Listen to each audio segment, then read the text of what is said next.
नमस्कार, मैं अशोक व्यास हूँ। वाइड एंगल विद अशोक व्यास में हम जीवन को समग्र रूप से टोटैलिटी में जानने का प्रयास जो करते हैं, तो हमारा साथ देते हैं हमारे ऐसे अतिथि जो अलग-अलग क्षेत्रों के साथ संबंध रखते हैं।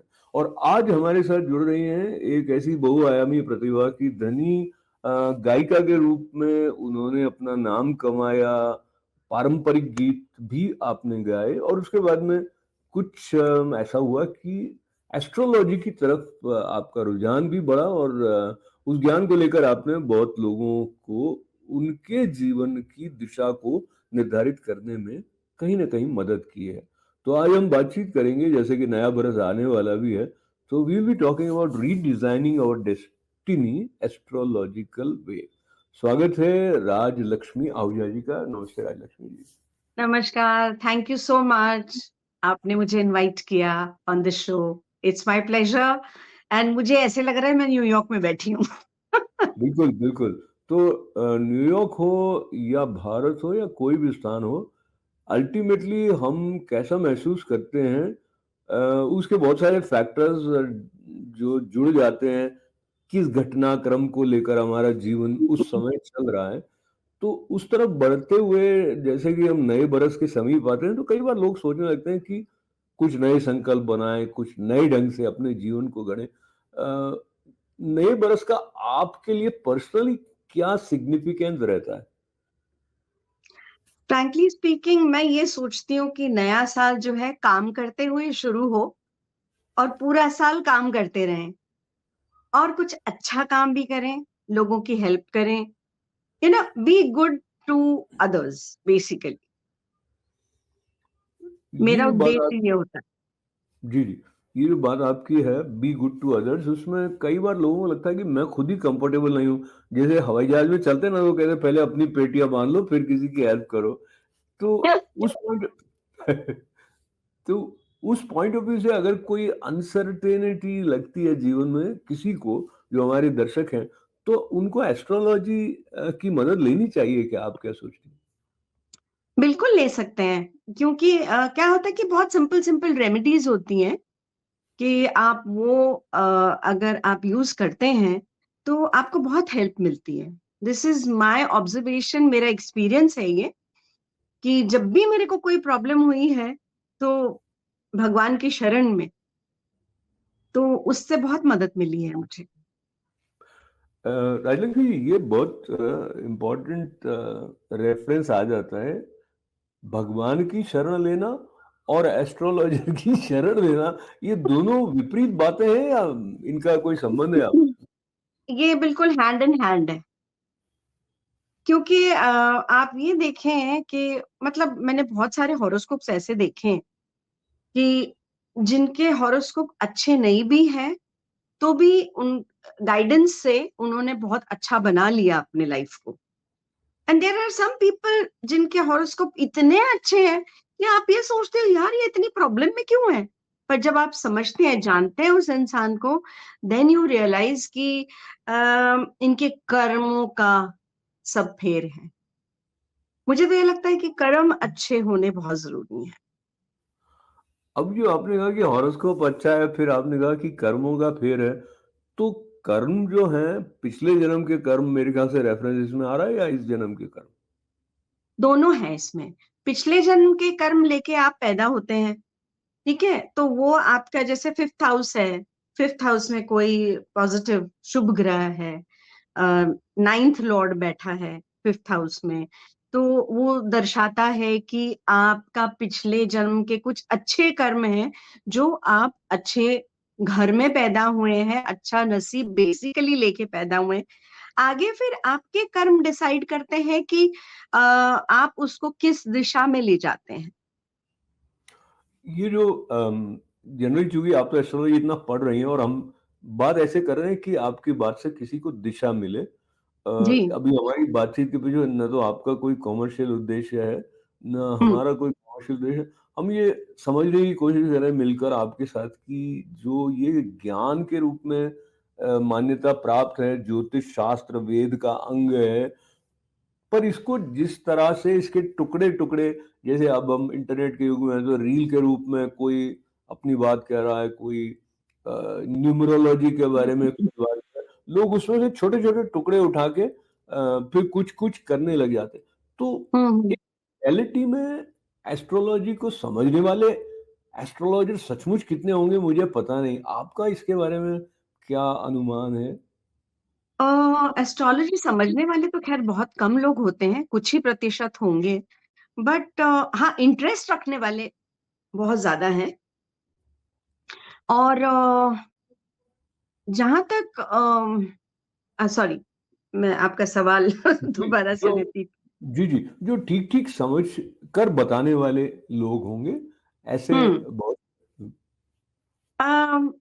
सी I have not come across very good astrology. जब मैं एस्ट्रोलॉजी नहीं करती थी, तब मैं कुछ एस्ट्रोलॉजर्स के पास गई।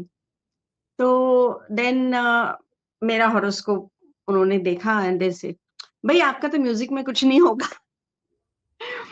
अच्छा, 2 महीने तो मैं डिप्रेस्ड रही बहुत। And then I said, what the hell, मैं तो काम करूंगी।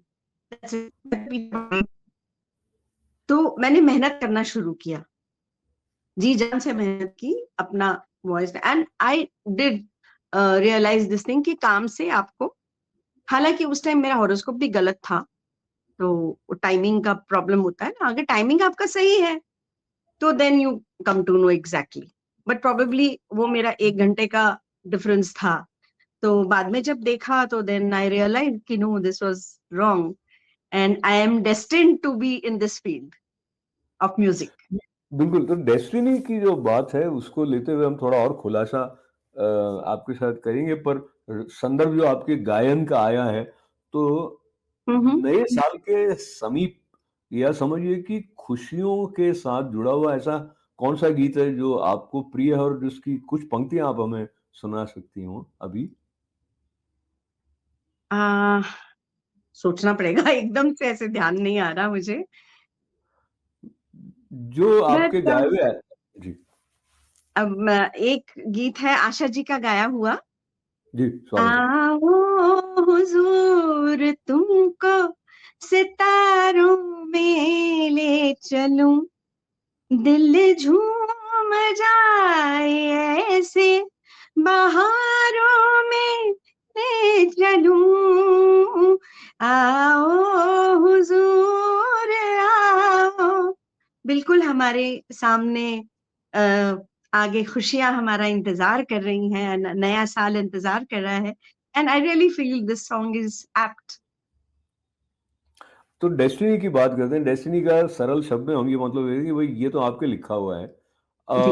आपने जैसे अपने अनुभव से बताया कि कोई अगर कहे कि ये लिखा हुआ है तो भी आप अपनी दृढ़ निश्चय को साथ लेके मेहनत करके उसको बदल सकते हैं।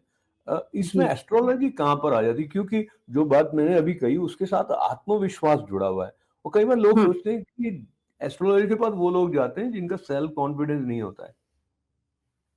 नहीं, ऐसा तो नहीं है।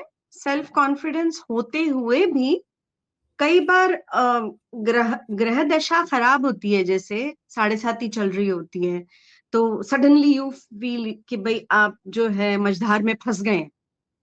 तो ऐसे वक्त भी आते हैं, से 7.5 तो सबकी आती है, ठीक है, चाहे वो अंबानी हो, अदानी हो, ट्रम्प हो, एनीवन, यू नो, सिर्फ उसकी जो परसेंटेज है वो डिफरेंस है, कि किसी का करोड़ों में नुकसान होगा, किसी का लाखों में होगा, यू नो, दैट्स ऑल। तो उस टाइम में इंसान सोचता है कि यार ये क्या हो गया, ये क्या प्रॉब्लम हो गई। जिसको नहीं पता एस्ट्रोलॉजी के बारे में, वो तो कंफ्यूज है ना, कि मेरे साथ ये क्यों हो रहा है। तो उस time then they come to us, then we tell them okay, नहीं अभी तो, अभी मेरे पास एक क्लाइंट आए and her son was very sick. तो मैंने कहा पिछले 2.5 साल से परेशानी हो रही है क्या? तो शी सेड हाँ 2.5 साल से। मैंने कहा भाई 7.5 ही चालू हुई है अभी तो अभी तो आगे और 2.5 साल और बहुत परेशानी के हैं, क्योंकि जो मिडिल पोर्शन होता है 7.5 का, 2.5 साल 2.5 साल 2.5 साल ऐसे होते हैं ना, 7.5 साल। तो जो मिडिल पोर्शन होता है वो ज्यादा तकलीफ देह होता है, और पिछला लास्ट वाला जो है वो फिर फायदा देके जाता है, बेनिफिशियल होता है वो। तो पहले 5 साल तो शनि महाराज दिखाते हैं कि भैया सीधे चलो, you know, you are not taking care, you are not doing good to yourself और समबडी एल्स। तो वो एक फर्क पड़ता है। ये जो साढ़े साथी है इसका जो सामान्यतया लेमैन के पॉइंट ऑफ व्यू से हमारी समझ में आता है कि भाई शनि महाराज की दशा चल रही है, तो अनुकूल प्रतिकूल क्या होंगे वो आपके बाकी के प्लैनेटरी पोजीशन के ऊपर भी हुँ, डिपेंड करेगा। बट इन जी। जनरल क्या उपचार के रूप में क्या आप सजेस्ट करते हैं जब साढ़े साथी किसी की है तो? साढ़े साथी के दरमियान जो है इंसान को हनुमान चालीसा और बजरंग बाण, ये 2 का पाठ कीजिए आप। मतलब जैसे वेदर फ़ोरकास्ट है, कहते हैं जी बारिश होने वाली है, तो आप छतरी लेके निकलेंगे अगर, तो हुँ, आप 25% भीगेंगे, भीगेंगे तो सही, हुँ। 25% because you have an umbrella. तो हम ये कहते हैं भाई राम नाम की छतरी खोल लो, तो आपका दुःख दर्द जो है वो 25% ही रहेगा, 75% आप बच जाएँगे उसमें। तो सुरक्षा के दृष्टि से एस्ट्रोलॉजी के 3 विशेष जो यूँ कहिए कि दिशाओं में हम आपसे बात करें, क्योंकि हुँ, जीवन हुँ। ज़्यादातर ऐसा होता है कि पहले आप स्वस्थ रहें, तो स्वास्थ्य की दृष्टि से भी वैसे तो डॉक्टर के पास जाना ज़रूरी है, लेकिन एस्ट्रोलॉजिकल पॉइंट ऑफ व्यू से कि भई अगर प्लैनेटरी पोज़ीशन ऐसी है कि किसी को रिकरिंग बीमारी हो रही हो हुँ, हुँ। अ इन इन जनरल स्वास्थ्य की दृष्टि से क्या उपचार आपको लगता है एस्ट्रोलॉजी सजेस्ट करती है? अब जैसे अ, छठा स्थान जो होता है, 12 घर होते हैं हॉरोस्कोप में, तो जो छठा घर है, उसको हम कहते हैं रोग, रिपू, ऋण का। तो अगर आपका लग्नेश, फर्स्ट लॉर्ड अगर 6th हाउस में जाके बैठ जाता है, तो कहीं न कहीं कोई आपको इश्यू दिखाता है वो। अब वो डिपेंड करता है कि कौन-सा अगर आपका चंद्रमा है तो हेल्थ इश्यूज़ भी हो सकते हैं, थोड़ा साइकोलॉजिकल इश्यूज़ भी हो सकते हैं। आप हमेशा परेशान रहते हो, ऐसा भी हो सकता है। ज़रूरी नहीं हेल्थ ही इश्यूज़ हों, मेंटल इश्यूज़ भी हो सकते हैं। तो फिर कौन-सा ग्रह वहाँ बैठा है 6th हाउस में और उसके ऊपर अगर जुपिटर की दृष्टि है या शनि की दृष्टि है, तो उसके अकॉर्डिंगली देन वी टेल कि अच्छा आप ये उपाय कर लीजिए। चाहे अगर चंद्रमा है तो हम कहते हैं भई मोती पहन लो, तो यू गेट प्रोटेक्टेड। सूर्य है, तो आप सूर्य का रत्न धारण कर लें, रूबी, जैसे मैंने धारण किया हुआ ये रेड कलर का। जी। तो या ऐसे अलग-अलग ग्रहों के उपचार होते हैं। सो उससे फ़ायदा आप बहुत होता है। वही मैं पूछने वाला था आपका अपना अनुभव रहा हो, किसी को आपने सजेस्ट किया हो, उनके खुद के या उनके परिवार में किसी की बीमारी में आपने कहा कि ऐसा कर लें, उसकी बहुत स्पेसिफिक्स में नहीं जाते हुए जनरल ताकि हम लोगों को थोड़ा आइडिया हो कि हाँ, हुँ, कॉज़ एंड हुँ। इफेक्ट रिलेशनशिप यहाँ एस्ट्रोलॉजी के थ्रू बनती है, बिल्कुल, आपके अनुभव से आई बिल्कुल। जी। जी, जी। तो होता है, उससे तो फ़र्क पड़ता है। ये तो बात मेरी एक्सपीरियंस भी की हुई है, मेरे घर में भी एक्सपीरियंस किया हुआ है। मेरे हस्बैंड को मैंने इतनी सारी अंगूठियाँ पहना रखी हैं, तो वो कहते हैं इतनी सारी अच्छा ही इज़ अ डेंटिस्ट तो उनको जब काम कर रहे होते हैं, तो उनको अंगूठियाँ निकालनी पड़ती हैं। तो he gets very annoyed but पहन लेते हैं। तो फ़र्क पड़ा है उनके ऊपर भी बहुत। ही रियलाइज़ निकालते नहीं है वो वैसे, कि नहीं, नहीं मैं परेशान हो गया मैं निकाल देता हूँ, ऐसा नहीं है। बिकॉज़ ही रियलाइज़ेज़ कि हाँ, उसका असर हो रहा है। थोड़ा और ज़्यादा डिटेल में जाइए, क्या कौन से जो स्टोन है वो किस तरह से असर करता है हेल्थ के पॉइंट ऑफ व्यू से? नहीं, हेल्थ के पॉइंट ऑफ व्यू से वो जो ग्रह वहाँ बैठा होगा ना 6th हाउस में, उसके उसके अनुसार। अकॉर्डिंगली फिर तो वो शुक्र बैठा है तो हम कहते हैं भाई शुक्र का रत्न धारण करें जैसे आपका डायमंड हो गया, तो वो आपको पहनना पड़ेगा। गुरु है तो आप पुखराज पहनिए, बुध का है तो आप वो ग्रीन एमराल्ड पहनिए। तो इस तरह से अलग-अलग प्लैनेट के लिए अलग स्टोन्स हैं या उनके मंत्र भी हैं। हुँ। इसमें एक और इंटरेस्टिंग बात ये हो जाती है कि मल्टीडिसिप्लिनरी मामला है आजकल कि हुँ, हुँ। वास्तु की दृष्टि से वो कहेंगे कि भई आपने इस दिशा में अमुक चीज़ कर रखी है, उसके कारण गड़बड़ हो रही है। एस्ट्रोलॉजर कहेगा कि नहीं आपकी प्लैनेटरी पोजीशन ये है, न्यूमेरोलॉजिस्ट कहेगा कि नहीं ये वाला आप नाम में अक्षर जोड़ दो या अंक ये अपने घर का लगा दो वगैरह। तो ये तीनों आपस में कितना कोऑर्डिनेटेड वे में काम करते हैं। और फॉर एग्जांपल अगर आप एज एस्ट्रोलॉजर कोई अ, उनको गाइड कर रहे होते हैं, तो उनको वास्तु का ज्ञान होना भी ज़रूरी होता है या how it is for you? See basically जहां तक वास्तु का हमारे देश में ज्यादा है वास्तु का, अ, क्योंकि पुराने जमाने में ऐसे होता था ना कि भाई किचन ईस्ट में होना चाहिए। क्यों? क्योंकि सुबह की किरणें आपके किचन में आती हैं, और कोई कारण नहीं है। सी आपके सुबह सुबह आपने 4-5 बजे 6 बजे आपने खाना बनाना है, आपने किचन चालू करना है, तो आपको रोशनी तो चाहिए। उस जमाने में रोशनी नहीं होती थी, तो इसलिए उन्होंने कहा कि भाई आप ईस्ट डायरेक्शन में किचन बनाए, वो अच्छा है। अच्छा इन द सेंस की रोशनी आ रही है। तो अकॉर्डिंग टू दैट मेरे ख्याल से एज सच कोई वो नहीं है उसका। मैं तो बहुत विश्वास नहीं करती हूँ वास्तु में। अच्छा, ठीक है अच्छा, तो आपकी प्रेजेंस में मैं ये कहने की स्वतंत्रता ले रहा हूँ कि जो हम्म, वास्तुशास्त्री है ना वो ये कह सकता है कि मैं एस्ट्रोलॉजी में इतना विश्वास नहीं करता हूँ, क्योंकि आपने हाँ अमुक दिशा में अग्नि का स्थान नहीं होना चाहिए, आपने घर में कर रखा है इसलिए ये अनिष्ट हो रहा है वगैरह। सो अगेन हमारे जो दर्शक हैं वो अपने हिसाब से खुद अपना कंक्लूजन ड्रॉ करें कि भाई क्या ठीक है क्या नहीं। हम जनरल बात कर रहे हैं ऐसा कहते हाँ हुए हाँ सबसे इम्पोर्टेंट बात अभी हम जिस युग में रह रहे हैं लोगों के पास मेरा पैसा होना चाहिए।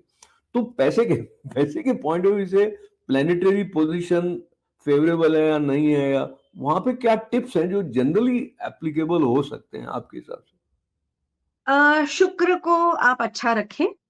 शुक्र पैसा देता है, तो शुक्र को खुश रखने का तरीका ये है कि आप सुबह नहा धो के परफ्यूम लगाएं, आप अपना वातावरण साफ स्वच्छ रखें, तो आपको शुक्र पैसा देगा।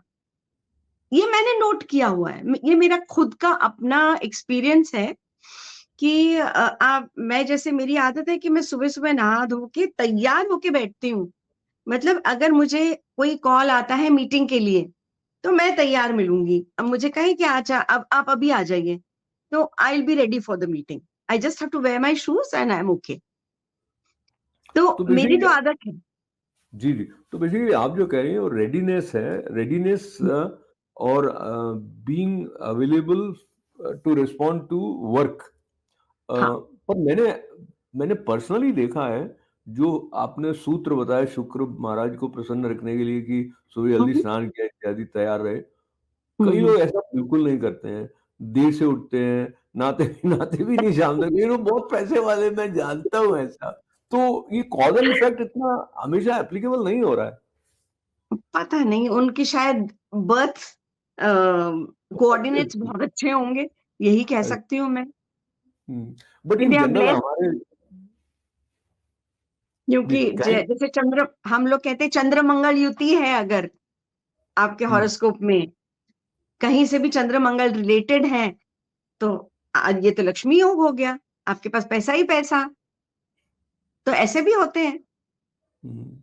तो बेसिक बात ये है, लेकिन in general I think it's a good idea कि भई अपने स्वच्छ रहें, स्नान जल्दी हाँ कर लें, हाँ थोड़ा बिल्कुल अनुशासन भी जीवन में रहता है, प्रसन्न भी रहते हैं। ये ट्रेडिशनली बिल्कुल। माइंडसेट ऐसा कहता है।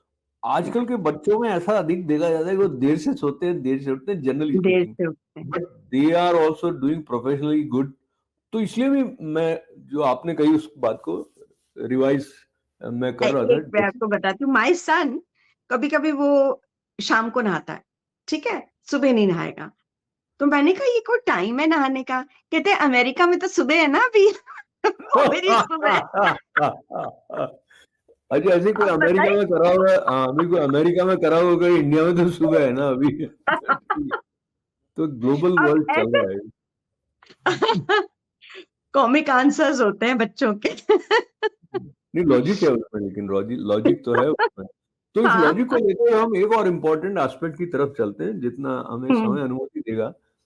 हाँ, एक इंसान अपनी डेस्टिनी को, उसके पास क्या एसेट्स हैं, उसके साथ-साथ इस बात से मेज़र करता है कि उसके रिलेशंस कैसे हैं, परिवार में, मित्रों के साथ, वर्क प्लेस वगैरह पे।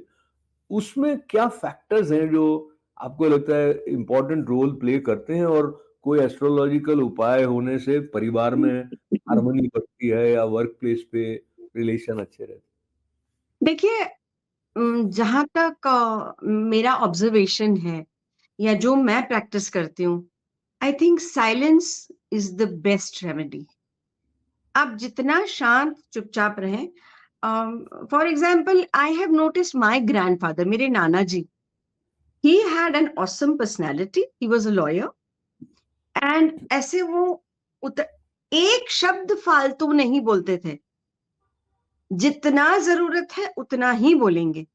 But he had such an aura because of that, probably, that the moment he used to enter the room, अगर 10 लोग बैठे तो 10 के 10 खड़े हो जाते थे।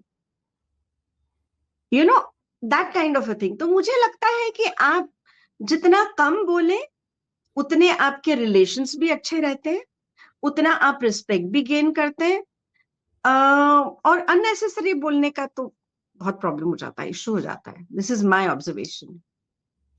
अब इसमें क्या हो कि एक बात और, कम्युनिकेशन के फील्ड में जैसे हम लोग भी बातचीत कर रहे हैं, तो कहते हैं कि भाई जितना जितना क्लैरिटी हो कम्युनिकेट करने में, तो वहां तो वर्ड्स का यूज करना आवश्यक होता है।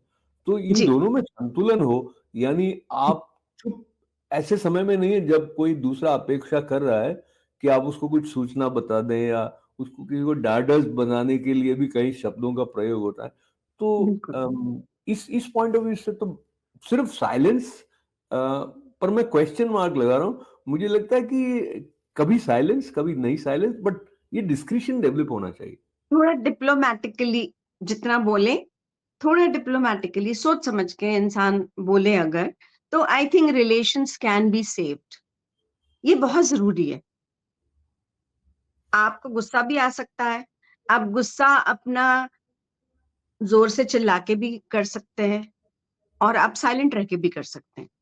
I have experience this thing कि मैं तो साइलेंटली वो करती हूँ अपना गुस्सा प्रदर्शित, तो that is more effective than speaking it out. और बोलना है तो फिर आप थोड़ी देर बाद बोलिए, थोड़ा तो आपका दिमाग सेटल हो जाए तब। हाँ, तो साइलेंस के इम्पोर्टेंस के बारे में आपने बताया, इसके अलावा और कोई उपाय जो रिलेशंस में हार्मनी के पॉइंट ऑफ व्यू से जनरली हेल्पफुल रहे, जो एस्ट्रोलॉजी के दृष्टि से आता हो?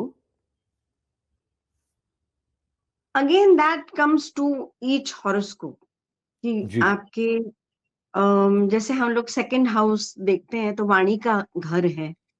तो अगर वहां कोई क्रूर ग्रह बैठे हैं सेकंड हाउस में, तो आपकी वाणी वैसे थोड़ी रुक्ष हो जाती है, रूखी हो जाती है। तो फिर उसका आपको इलाज करना पड़ता है। तो देन वो एस्ट्रोलॉजिकली हम वहां ठीक कर सकते हैं कि हम्म। रिलेशंस के लिए या वाणी के लिए वो एक अ, ग्रह घर है, जहाँ पे अगर कोई प्रॉब्लमैटिक ग्रह बैठा हुआ है तो उसका रेमेडी कर सकते हैं हम। राजीव जी, चलते चलते जब नया बरस आता है, कुछ किसी का जन्मदिन भी आता है, तो सोचते हैं अब से मैं अपने जीवन को नए ढंग से सजाऊं बनाऊं। कोई हम्म। ऐसी विशेष बात जो आपको लगता है 2025 के पॉइंट ऑफ व्यू से आपके ध्यान में आती है, या इन जनरल नई बरस की शुरुआत में क्या बातें हैं जो ध्यान रखनी चाहिए?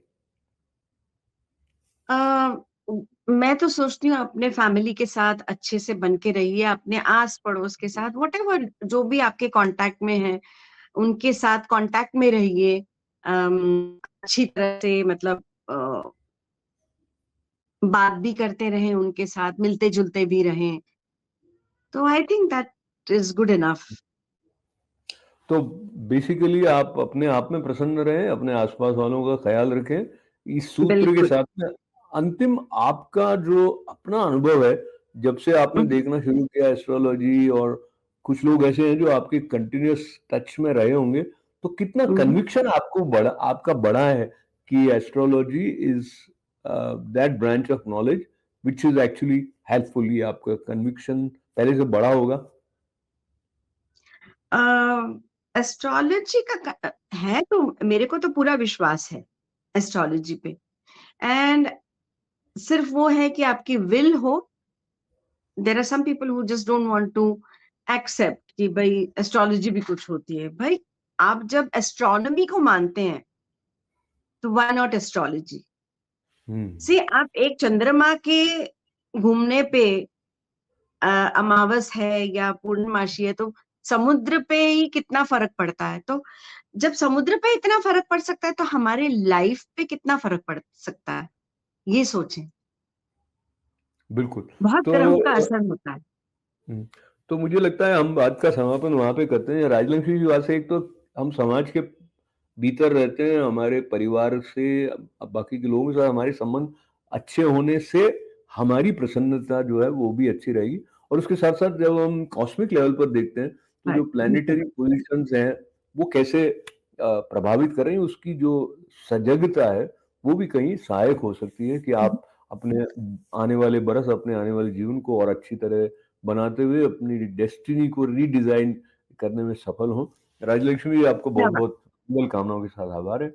और बहुत आप बहुत सब, धन्यवाद आपका। आपने मुझे बुलाया और वार्ता के लिए थैंक यू सो मच। तो इनका भी धन्यवाद और आपका हमारे साथ जुड़ने के लिए आभार के साथ मंगल कामनाओं के साथ नमस्कार।